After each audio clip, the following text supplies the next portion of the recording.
आदम ने तेरी और को दी है और हमारे बड़ों के सामने वो दौड़ने वाली बनी है।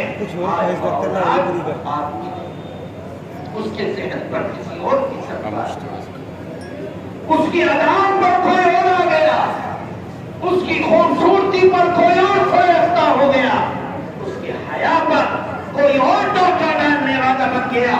नतीजा ये हुआ कि माँ बाप खड़े के खड़े ले जाते हैं और औलाद चौक पर, चौराहों पर, कोर्ट में, कचहरियों में, बाजारों में, खानखानों में अपने माँ बाप को जलील करती है, क्योंकि वो औलाद उन माँ बाप के लिए।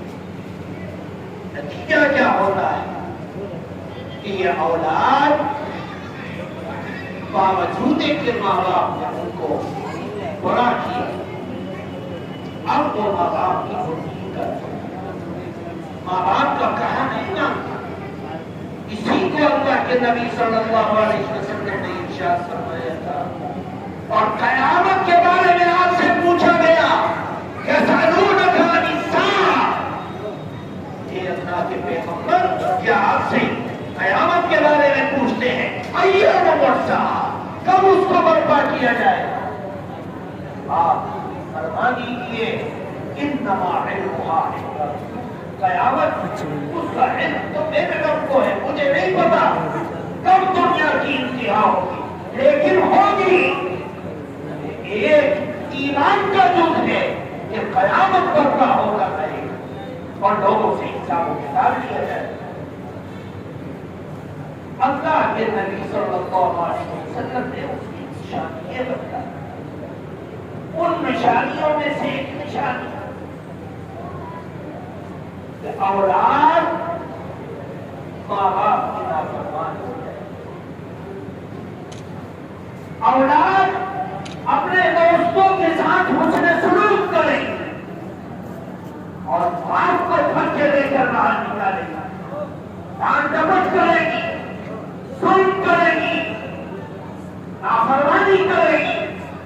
जब यह हालात हो कि औलाद अपनी बीवी के सामने सर झुकाए और मां के सामने सीना तान कर खड़ा हो, तो समझ लेना कि अब दज्जाल अपने नाव लश्कर से के साथ आने वाला है और चुप चुप कर एक एक इंसान के ईमान को हारत करने वाला है।